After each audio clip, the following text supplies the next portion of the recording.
मृत्यु का समय, जगह और विधान निश्चित है तो अकाल मृत्यु किसे कहते हैं? अकाल मृत्यु का कारण क्या है? ये गायत्री अग्रवाल जी हैं जयपुर से। आपका बड़ा अच्छा प्रश्न है कि मृत्यु का समय जब निर्धारित है, जगह भी निर्धारित है और प्रभु का विधान से सब हो रहा है कर्मों के अनुसार, तो फिर अकाल मृत्यु किसे कहते हैं? बिल्कुल आप ठीक प्रश्न कर रहे हैं। अब सुनो, अकाल मृत्यु कहते हैं आत्महत्या को। अकाल मृत्यु कहते हैं आत्महत्या को। और हमारा एक्सीडेंट हो गया, गाड़ी में जा रहे थे वहां मर गए, इसको अकाल मृत्यु नहीं कहते। ये तो लिखा हुआ था, भगवान की तरफ से विधान बना आपके कर्मों के अनुसार, और वो जगह ने आपको बुला लिया जहां आपका मरण था, तो इसलिए वो अकाल मृत्यु नहीं है। वो तो समय निर्धारित था, जगह निर्धारित थी, हमारे कर्मों के अनुसार इतनी ही आयु मिली और भगवान ने ऐसा विधान रच दिया और उसी हिसाब से शरीर छूट गया, तो ये अकाल मृत्यु नहीं। यहाँ तक कि हम सो रहे हैं, कोई अचानक चोर डाकू आया, सर में हमारे हथियार मार दिया, हमको मार दिया, ये भी अकाल मृत्यु नहीं, ये भी विधान था, हमको मरना था, इतनी हमारी आयु, ये भी अकाल मृत्यु नहीं है। अकाल मृत्यु कहते हैं जब हम कानून अपने हाथ में लेते हैं, अर्थात जब हम आत्महत्या करते हैं दुखी होकर के, तो ये है अकाल मृत्यु। इसलिए ऐसे व्यक्ति को प्रेत योनि में भटकना पड़ता है। लेकिन जो एक्सीडेंटली जिनकी मृत्यु हो जाए उनको प्रेत योनि प्राप्त नहीं होती। लेकिन जो आत्महत्या करते हैं, यदि उनकी सद्गति न कराई जाए तो उनको प्रेत योनि प्राप्त होती है, दुर्गति होती। ये आपके प्रश्न का उत्तर है। एक कथा आती है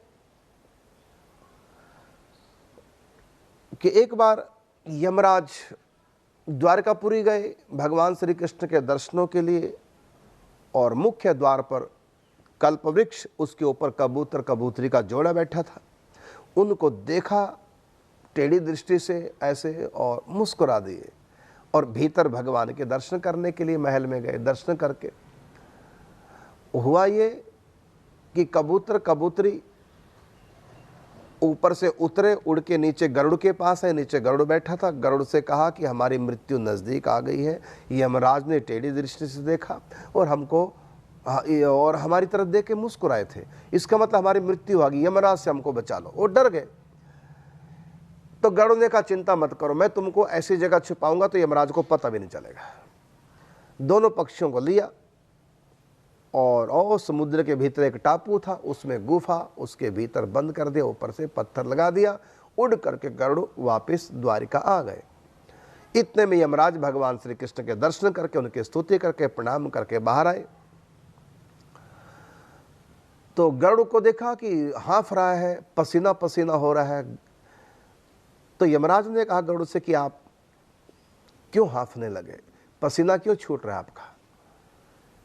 मुझको देख करके मैं आप जैसे भक्तों के लिए तो उनका सहयोगी हूँ, उनको प्रणाम करता हूँ, वंदना करता हूँ भगवान के भक्तों को, तो आप मुझसे क्यों डर गए? कहा नहीं, मैं आपसे नहीं डरा हूँ। फिर ये पसीना कैसे छूट रहा है मुझको देखकर? कि आपको देखकर पसीना नहीं छूट रहा है। किस लिए पसीना छूट रहा है मैं बाद में बताऊंगा।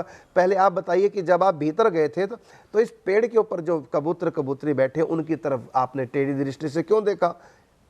तो कहा कि इनकी मौत आई थी इसलिए मैंने टेढ़ी दृष्टि से देखा। आप मुस्कुराए क्यों? कहता मुस्कुराया इसलिए कि समुद्र के बीच में एक टापू है,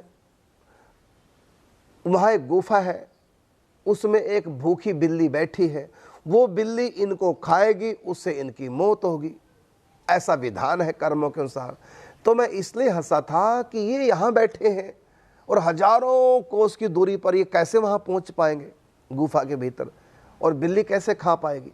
ना तो बिल्ली यहाँ आ सकती है क्योंकि बीच में समुद्र है, और ये इतना लंबा सफर तय नहीं कर सकते समुद्र में, इतना दूर हजारों किलोमीटर दूर नहीं उड़ सकते, तो ये वहां पहुंचेंगे कैसे? इसलिए मैं हंस गया था। तो गरुड़ ने कहा वो काम तो हम कराए हैं और यही मेरे पसीने का कारण है। मैं भागा भागा गया और वापिस जल्दी से आया। मैंने ही उन पक्षियों को गुफा में बंद कर दिया।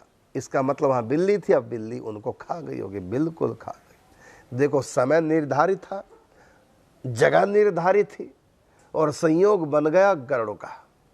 गरुड़ ने वहां पहुंचा दिया। जो बने थे रक्षक वही बन गए भक्षक। तो आपने जो लिखा है कि मृत्यु का समय, जगह, विधान निश्चित है, बिल्कुल निश्चित होता है। फिर अकाल मृत्यु क्या है? तो आत्महत्या को कहते हैं अकाल मृत्यु। हाँ, कुछ ऐसा है कि शस्त्र से यदि कोई कट के मरता है, कोई शस्त्र का पहरा करके मार देता है, या सर्पदंश से किसी की मृत्यु हो जाती है, ये इसको बोलते हैं अल्प मृत्यु। अकाल मृत्यु नहीं बोलते, इसको बोलते हैं अल्प मृत्यु। इसके लिए भी कुछ विधान, उसमें नारायण बलि दी जाती है, कुछ ऐसा क्रिया की जाती है संस्कार के समय, क्योंकि शस्त्र से मरने वाले का भी ठीक नहीं माना गया है शास्त्रों में, और सांप के काटने से मृत्यु हो जाए वो भी शास्त्रों में ठीक नहीं मानी गई है। इसलिए उसकी दुर्गति ना, उसके लिए कुछ किया जाता है, एक विधान है, लेकिन उसको हम अकाल मृत्यु उसको भी नहीं कहते, वो भी हमारे समय से ही आई है, वो एक विधान था ऐसा।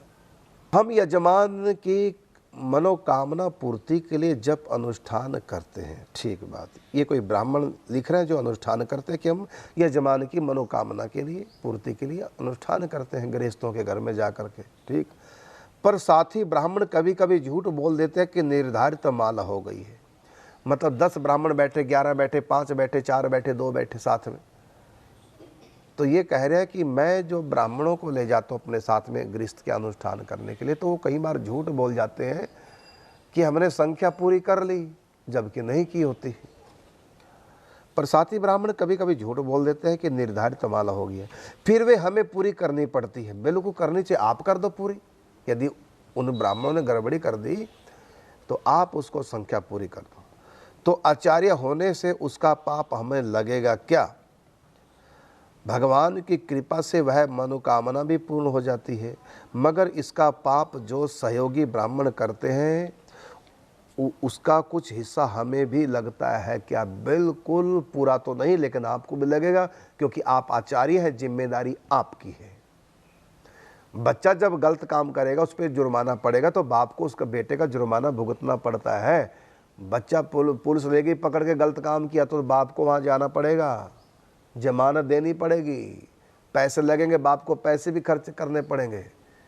क्यों? क्योंकि बाप का ही बेटा है, तो बेटा जो जेल में चला गया तो उसका सब व्यवस्था बाप को करनी पड़ेगी। इसी प्रकार जिन ब्राह्मणों को आप लाई, यदि वो गड़बड़ कर रहे हैं, निर्धारित संख्या पूरी नहीं कर रहे हैं, तो आप पूर्ण कीजिए। जब आप वो संख्या पूर्ण कर लेंगे तो फिर कोई आपको दोष नहीं लगेगा। ब्राह्मणों को तो दोष लगेगा, आचार्य को भी दोष लगेगा। आपने ऐसे ब्राह्मणों को क्यों तय किया जो गड़बड़ कर जाते हैं?